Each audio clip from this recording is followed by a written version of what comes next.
艺人迪英、孙鹏的儿子孙安佐去年在美国读书时，因非法持有枪械被逮捕，夫妻俩火速停止演艺事业。孙鹏因此向节目《国光帮帮忙》告假，而据传两人跨海救子花了至少上千万元。目前也传出孙鹏将在农历年后回归，不过孙安佐近日抢在老爸之前接下业配工作，靠自己来赚钱。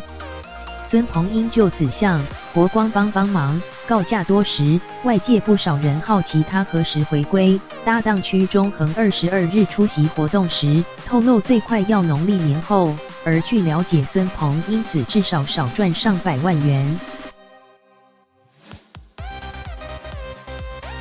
不过，孙安佐自美国返台后，靠着经营 YouTube 谈动漫、健身，还大谈狱中，加上一身健壮肌肉、稚嫩脸庞，网络声势不断扶摇直上。日前现身动漫展，也吸引众多粉丝上前要求合照，成为新一代网络红人。